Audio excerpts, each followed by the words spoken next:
Bienvenue dans le podcast La Pause Café, le podcast pour les entrepreneuses qui veulent un business à leur service en mettant en place les bons outils, les bonnes techniques et les bonnes automatisations pour gagner du temps sans s'arracher les cheveux.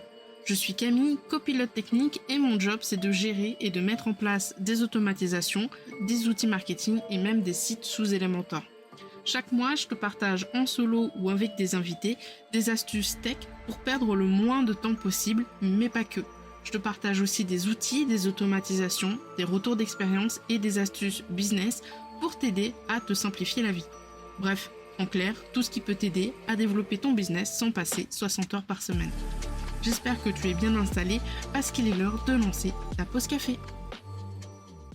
Hello, bienvenue dans un nouvel épisode de la pause café. Aujourd'hui, on voit ensemble les petites erreurs entre guillemets à ne pas faire quand tu es en phase de test avec un ou plusieurs outils.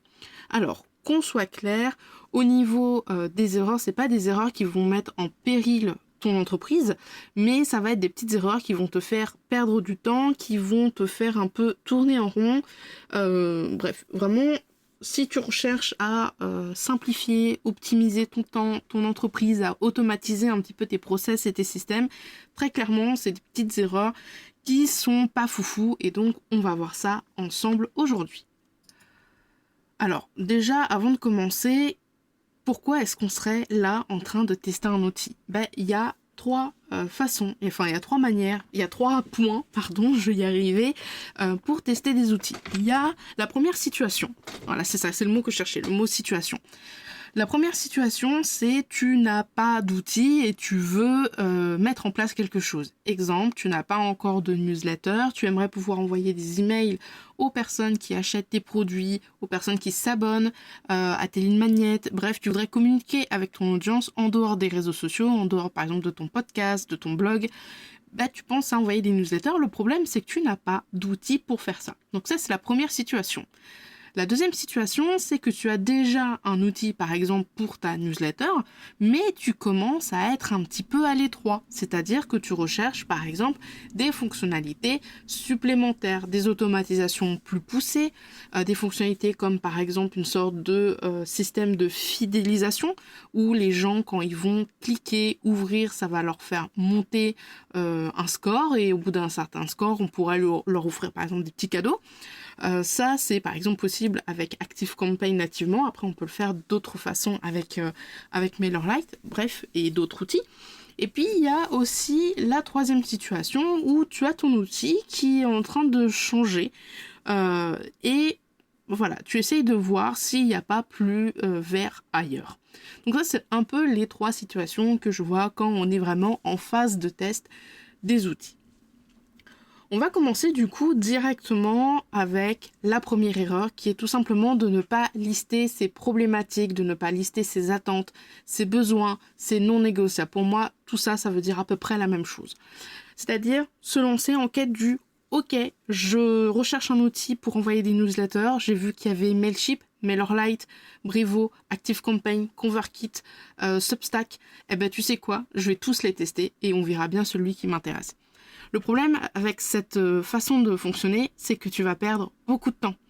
Pareil, peut-être que tu vas voir tous les outils de mailing qui existent, et encore, je suis sûre que j'en oublie plein, et tu vas potentiellement regarder des tonnes de vidéos sur YouTube, tu vas faire des tonnes de recherches sur Internet sur quel est le meilleur outil de newsletter en 2024 ou en 2025. Bref, tu vas perdre du temps à essayer de trouver un outil alors que tu sais même pas quelles sont tes attentes, t'as même pas posé tes attentes, tes besoins, tes non négociables. J'en ai parlé dans l'épisode 62 de la pause café, au secours, j'ai 36 000 outils, comment en sortir, sur les non négociables, où je te disais vraiment, c'est important de les coucher sur papier, de les coucher sur clavier souris ou sur crayon papier si tu veux, mais bref, de les poser quelque part, parce que c'est ça qui va te permettre en fait de faire une présélection. Tu vois, tout à l'heure, là, à l'instant, je viens de te citer 4-5 outils de mailing, mais peut-être que tu vas avoir un non négociable en mode j'ai besoin d'une version gratuite ou d'une version peu chère. Donc déjà, ActiveCampaign, il s'enlève de la liste. Mon deuxième non négociable, ça va peut-être être, j'ai besoin de faire de la segmentation pour savoir, ok, les gens, ils ont cliqué sur tel lien, ils vont dans tel groupe, ils vont recevoir telle newsletter, telle séquence, etc. Donc peut-être que Substack, alors entre guillemets, entre parenthèses, parce que Substack, je connais juste de loin, j'y suis jamais vraiment allée, ça m'intéresse pas plus que ça. Du coup, je saurais pas te dire vraiment de but en blanc, mais je crois que la segmentation n'est pas possible avec Substack. Donc peut-être que si tu recherches à avoir beaucoup de groupes pour bien segmenter ta liste, Substack c'est pas pour toi. Donc hop, tu vires. Et du coup, il va te rester quoi? Mailchimp, MailerLite, Brevo et ConvertKit. Ça en fait déjà 4 sur les 5. Et ensuite, peut-être que tu vas dire, voilà, moi je voudrais un outil de mailing plutôt simple, où la version gratuite est relativement complète. Et ensuite, voilà, on va comme ça enlever au fur et à mesure. Donc vraiment, en fait, tu pars d'une problématique où tu as besoin soit d'un nouvel outil, soit d'un nouvel outil parce que tu changes, ou d'un nouvel outil parce que tu n'as pas ce type d'outil. Tu vas te retrouver avec une cinquantaine de candidats. Et du coup, il va falloir vraiment mettre en place des critères pour déjà faire une présélection, parce que tu vas pas pouvoir tester les 5 outils ou les 50 outils, c'est pas possible. Imagine, tu cherches un outil de transcription de podcast ou un outil d'intelligence artificielle, autant te dire que tu n'as pas fini de tous les tester. Donc c'est très important de mettre carte sur table, papier sur crayon, clavier sur souris si tu veux, genre vraiment, qu'est-ce que tu attends au niveau de tes négociables.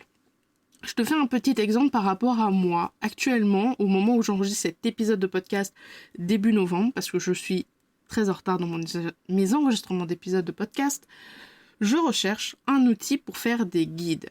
Pourquoi? Parce que malgré que j'adore la mise en place d'outils, de lignes magnètes, d'automatisation, d'espace Notion, de quiz, etc., etc., il y a quelque chose que je n'aime pas et que j'ai jamais aimé, ça a été le cas d'ailleurs pendant mes études, c'est la rédaction. Vraiment, la rédaction, pour moi, c'est compliqué. Et c'est pour ça que toutes mes newsletters, je les envoie à l'écrit, mais elles sont enregistrées comme un épisode de podcast avant. Et du coup, quand je fais des prestations et que dans ma prestation, le 3/4 du temps, c'est vraiment très rare que je le propose pas, il faut que je mette en place des tutoriels, des documentations, des process, pour que la cliente ou le client puisse savoir qu'est-ce que j'ai mis en place, comment ça marche, etc. Ok, je peux faire une vidéo, mais potentiellement, la personne va vouloir du texte. Donc, je propose les deux de base. Et c'est très, très pénible pour moi, la rédaction de tutoriels écrits. Actuellement, je me filme, ensuite je prends l'audio, je fais la transcription, je demande à ChatGPT de me faire étape par étape, mais là encore, j'ai pas les captures d'écran au moment où je dis ça. Il faut que je les fasse avec Premiere Pro quand je suis en train de monter. Bref, c'est une perte de temps et franchement, j'ai pas le temps de passer 3 heures ou 2 heures sur une documentation pour des petits projets en règle générale. Donc je recherche un outil pour faire des guides. Dans mon idéal, je voudrais un outil gratuit ou avec une licence à vie qui me permet du coup de filmer mon écran, de zoomer quand l'intelligence artificielle derrière pense que c'est nécessaire sur là où est ma souris pour bien focus sur ce que je suis en train de décrire. Et une fois que j'ai fini d'enregistrer ma vidéo et qu'elle a fait le zoom, je voudrais qu'elle me propose le tutoriel écrit avec les captures d'écran au moment où il y a l'étape à l'écrit, parce que je voudrais un plan vraiment à l'écrit détaillé, étape 1, étape 2, vraiment en mode recette de cuisine.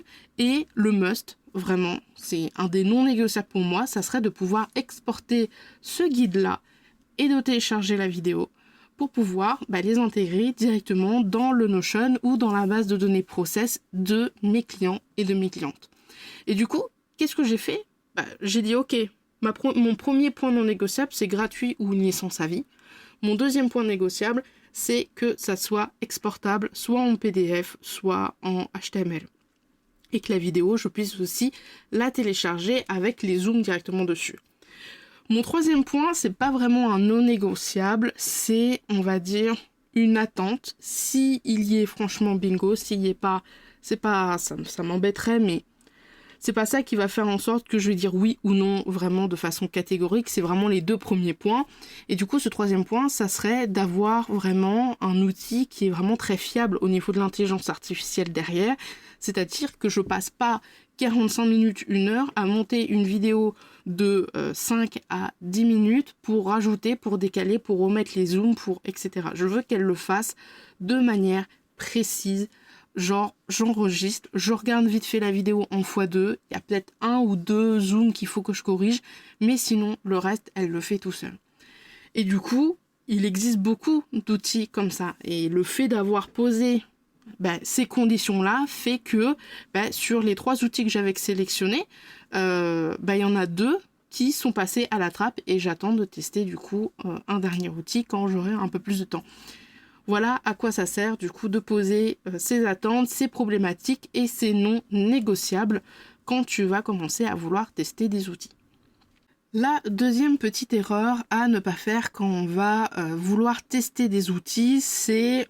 Alors, cette erreur, elle ne concerne pas les outils dont on n'a plus forcément besoin qu'ils fassent leurs preuves. Je passe normalement de System.io, MailerLite, Travecart. Ce sont des outils relativement connus et reconnus dans le business en ligne pour qu'on n'ait plus besoin de se dire il doit faire ses preuves, on connaît à peu près l'interface, on peut tester, c'est ok, et voilà. Je parle plutôt des outils un petit peu, pas forcément inconnus au bataillon, mais des nouveaux outils qui ont peut-être 1 ou 2 ans sur le marché, voire peut-être un petit peu plus, mais voilà, des plus petits outils. L'erreur à ne pas faire quand tu vas être, donc t'as listé, t'as sélectionné on va dire 2 outils grand maximum, voire 3 vraiment si t'aimes ça les outils. Le deuxième point, ça va être d'utiliser ton adresse mail habituelle, que ce soit ton adresse mail habituelle Gmail, Outlook, Orange, ou ton adresse mail de domaine contact@machin-truc ou hello@machin-truc pour tester des outils. Pourquoi ? Parce qu'il y a encore beaucoup trop d'outils, alors français pas trop parce qu'on a le RGPD, mais beaucoup trop d'outils étrangers, anglais, américains, etc. où ça va être compliqué. Alors ça va être très simple de faire un compte, surtout avec ton gestionnaire de mot de passe, mais ça va être d'autant plus compliqué de supprimer son compte et ses données personnelles dedans. Personnellement, j'ai un peu de patience, de laxisme, je ne saurais pas comment expliquer ça, mais pour les petites entreprises, pour les outils qui sont faits par une petite équipe, voire des fois des outils qui sont très bien mais qui sont faits par 1 ou 2 personnes ou une seule personne, voilà, j'ai de la tolérance, c'est ça que je cherchais parce que je me dis, bon, c'est une petite équipe, ok. Mais dans ce cas, si c'est une petite équipe qu'ils n'ont pas fait en sorte de mettre au point un bouton dans le compte en mode je veux supprimer mon compte, faites en sorte d'être réactif dans le support client quand on vous contacte. Alors sur certains outils, tu vas voir quand tu vas les tester, tu as plusieurs formes de version gratuite. La première forme de version gratuite, c'est, on va dire, la plus courante. C'est quand tu vas avoir une version gratuite que tu vas pouvoir utiliser. Et puis quand tu vas vouloir des fonctionnalités un petit peu plus poussées, de l'export, de la personnalisation, de l'automatisation plus pointue ou de l'automatisation tout court, il va falloir forcément prendre un abonnement. Le deuxième mode gratuit chez les outils que je vois assez régulièrement, c'est par crédit. Donc ça marche souvent dans les outils de transcription. Quand tu as une version gratuite, tu as par exemple 20 crédits et une transcription t'en coûte 3 par exemple en fonction de la durée de ton audio. Et quand tu n'as plus de crédit, soit ça se réinitialise tous les mois, soit quand tu n'as plus de crédit, pour avoir des crédits, il faut que tu en achètes ou il faut que tu prennes un abonnement. Et le troisième plan gratuit en général des outils que je vois, c'est les plans gratuits où tu as 7 jours ou 14 jours ou un mois pour tester. Et puis une fois que c'est fini, tu as toujours ton compte, mais tu peux plus rien faire parce que pour accéder à ton compte, il faut que tu payes. Et en fonction de l'outil, en fonction de l'entreprise qui est derrière, et en fonction de ça, je trouve ça vraiment compliqué parfois de supprimer un compte, surtout un compte gratuit de test. Des fois, il faut vraiment faire des pieds et des mains. Alors, il y a des fois où tu vas contacter le support en disant « Bonjour, je souhaite supprimer mon compte parce que j'ai testé votre solution, elle ne me convient pas. » Ou juste « Bonjour, j'ai un compte gratuit sur cette adresse email, je souhaite supprimer mon compte et mes données personnelles. » En gras, vraiment. Merci de faire le nécessaire. Et puis voilà. Et t'as des supports qui disent « Oui, ok. » dans un mois, dans quelques semaines, ou maintenant, des fois, ça arrive, genre j'envoie une demande et directement, j'ai plus de compte, c'est ok. Par contre, il y a certains outils où il va falloir que tu cours après le support pour supprimer ton compte, et ça, c'est juste inadmissible. La meilleure façon, le meilleur moyen que j'ai trouvé pour pallier à ça, c'est du coup de créer une adresse mail différente. Une adresse mail spécialement pour les outils. Alors, soit tu fais une adresse mail avec ton nom de domaine spécialement pour tes outils, pour les tests de tes outils, soit sinon tu as des outils, justement, comme ProtonMail, il me semble de mémoire. J'ai un ami qui fait ça, qui permet de créer en fait des adresses mail jetables. Alors pour créer des adresses mail jetables sur des comptes test quand tu veux tester tes outils, il faut bien évidemment ne pas mettre tes informations personnelles. Voilà, mais au moins comme ça, si jamais il se passe quoi que ce soit avec l'outil de test, le support ne te répond pas pour supprimer ton compte, ils ne veulent pas supprimer ton compte, ça traîne en longueur, au pire, tu supprimes l'adresse mail et puis basta. De toute manière, ce n'était pas tes informations et ton adresse mail, c'est une adresse mail de test, donc tu t'en fiches. Et tu vas me dire, ok, mais si l'outil qu'on a testé, il nous plaît, en fait, si l'outil que tu as testé, il te plaît, il suffit simplement de changer d'adresse mail et de mettre ton adresse mail habituelle. Et on arrive très très vite, mais alors très très vite au dernier point quand on va tester des outils. Ça va être de tout simplement ne pas tenir sa liste ou ne pas avoir de liste des outils qu'on utilise, et pas que des outils, de la technique qu'on utilise, de son environnement technique qu'on utilise, je vais y arriver, dans son entreprise. Ça, c'est une erreur.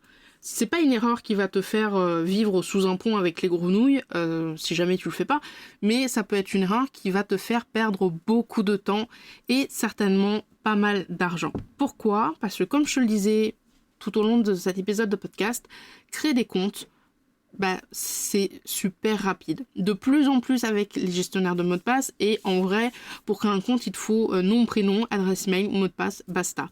Le problème, c'est qu'on a tendance à beaucoup de créer de comptes un peu partout, et au final, on ne sait plus vraiment ce qu'on utilise à la fin de l'année. Quand j'interviens avec des clientes, soit pendant l'Oracle Express, donc c'est mon consulting 1h30, soit pour mettre en place des automatisations, ou de faire de l'optimisation Notion, etc. Bref, des fois, je me rends compte que j'ai des clientes, je leur pose la question, est-ce que tu as cet outil-là ? Elles me disent non, et en fait, j'essaye de créer un compte avec leur adresse mail, et en fait, le compte existe déjà, et il y a déjà des choses dessus. Ça m'est arrivé pour Make. Une cliente, j'avais dit, est-ce que tu as un compte Make ? Non, j'ai essayé de créer un compte Make. Elle avait des automatisations dessus qui n'étaient pas activées, heureusement, mais elle ne se rappelait même plus que elle avait un compte dessus. C'est une de ses pas collègues, pas salariés, mais bref, une de ses prestataires qui avait fait la manœuvre pour, et il n'y avait aucune trace de ce compte-là.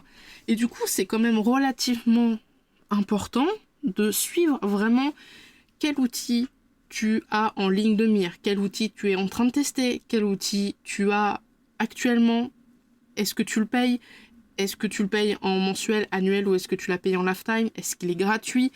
Quand tu as un outil que tu as déjà utilisé, surtout quand tu l'as déjà utilisé en mode paiement, pourquoi est-ce que tu ne l'utilises plus ? Ça aussi, c'est bien d'avoir une trace de « ok, cet outil-là, je l'utilise plus parce qu'il est devenu trop cher et j'ai trouvé un concurrent beaucoup moins cher. Cet outil-là, je ne l'utilise plus parce qu'il n'a pas X, Y, Z fonctionnalités qui me semblent pertinentes. » C'est aussi la même chose avec les extensions WordPress. Quand je faisais uniquement de la création, de la refonte et de l'intégration de sites WordPress avec Elementor, j'ai parfois des clients qui avaient Elementor en version pro, donc qui permettait de faire des formulaires simples mais jolis. Et quand j'arrivais sur leur site, j'avais un formulaire simple mais pas forcément très très joli. Et en fait, je me rendais compte qu'elles avaient installé une extension, souvent c'est Contact Form 7 d'ailleurs, qui était souvent installée parce qu'elles avaient une méconnaissance d'Elementor et elles ne savaient pas que ça servait à rien. Parce que juste pour un formulaire nom, prénom, message, Elementor le fait déjà et tu as déjà Elementor. Donc pourquoi rajouter encore une extension qui va ralentir potentiellement le site, qu'il va falloir mettre à jour ? Bref, une extension dont on n'en a pas forcément besoin pour faire la même chose. Donc c'est très important de suivre exactement, attentivement, ce que j'appellerais un peu ton parc technique Dans les grandes entreprises, en général, on appelle ça le parc informatique. Moi, j'appelle ça le parc technique pour les plus petites entreprises. C'est vraiment, ok, au niveau technique, au niveau outils, au niveau site, au niveau qu'est-ce que je paye, qu'est-ce que j'ai en gratuit, qu'est-ce que je peux virer, est-ce que je peux faire le ménage. On peut parfois avoir besoin d'un outil pour un besoin instantané ponctuel. Par exemple, à Adevent, on va faire une masterclass pour la première fois. On va faire un compte sur Adevent. Peut-être que dans 2 ans, on va être là en mode genre, mince, il me faut un outil pour avoir un bouton pour rajouter dans l'agenda. On va chercher cet outil alors qu'on avait déjà un compte dessus. Donc, tenez à jour tout ça. Alors, ça peut faire très peur, mais en soi, il n'y a pas besoin que ça soit très compliqué. Le nom de l'outil, le lien vers le site ou vers la documentation, parce que ça évite de passer 10 minutes à chercher la documentation en cas de problème. Potentiellement le statut, si c'est un produit qui est gratuit, payant mensuellement, annuellement ou avec une licence à vie. Et surtout, la chose vraiment qui est pour moi indispensable, c'est de mettre un champ texte. Alors ça peut être sur Notion, sur Excel ou sur Google Sheet, peu importe. Mais un champ texte avec tes propres mots sur que fait l'outil. Ça peut sembler tout con, parce qu'on pourrait très bien dire, outil automatisation.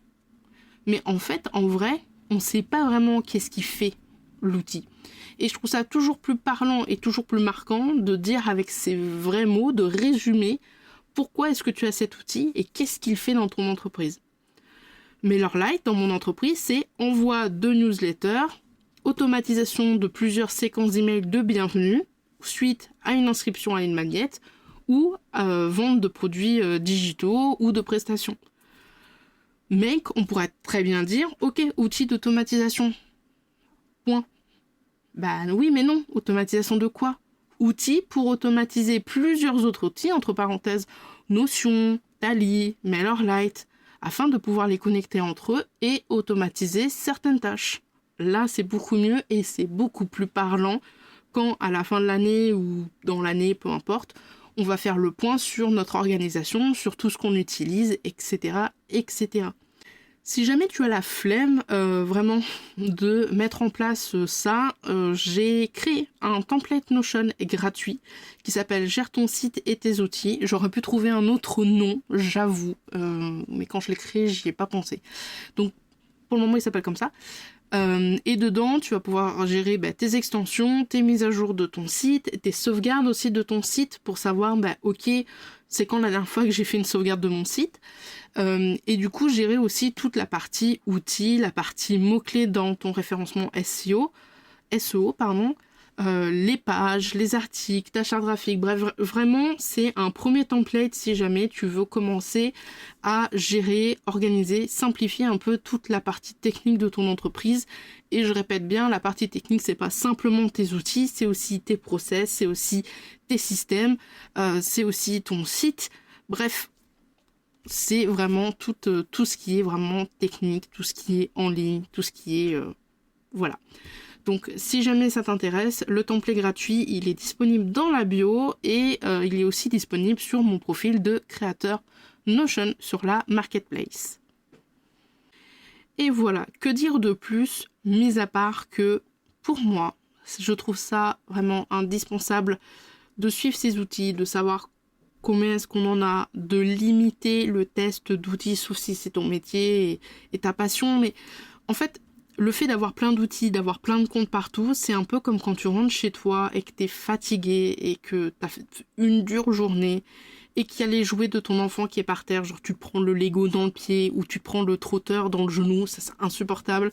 T'as la vaisselle jusqu'au plafond, tu vois la bassine de linge qui était censée être étendue, qui est là depuis 3 jours, du coup le linge il est sec, il pue, t'as des vêtements de partout, la table, bref, c'est vraiment... l'horreur, et t'as qu'une envie en fait, c'est de fuir, de fermer les yeux et de faire comme si ça n'existait pas.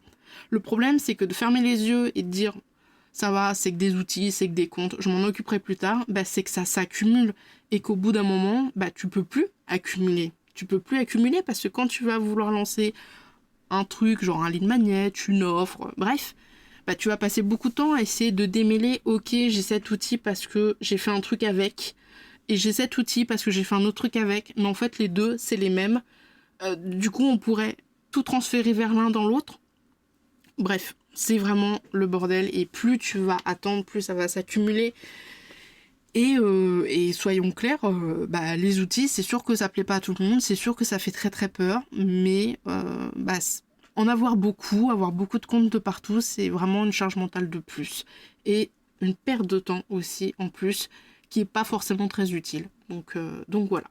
J'espère en tout cas que cet épisode t'aura aidé. N'hésite pas à me faire un retour sur Instagram si jamais c'est le cas. Et on se retrouve pour un prochain épisode de la Pause Café qui parlera certainement outils ou automatisation, je crois. Je ne sais pas. Je ne sais plus où est-ce que j'en suis dans mes épisodes de podcast. C'est un peu la débandade. Bref. Sur ce, je te laisse. Et puis, on se retrouve très très prochainement. Salut, salut! Merci d'avoir écouté cet épisode. J'espère qu'il t'a apporté de nouvelles idées et de nouvelles réflexions pour faire évoluer ton business. Si tu veux aller plus loin, rendez-vous sur camille-davidpekins.fr pour découvrir des ressources supplémentaires pratiques et utiles. Je te dis à très vite pour une nouvelle pause café ensemble. Salut, salut!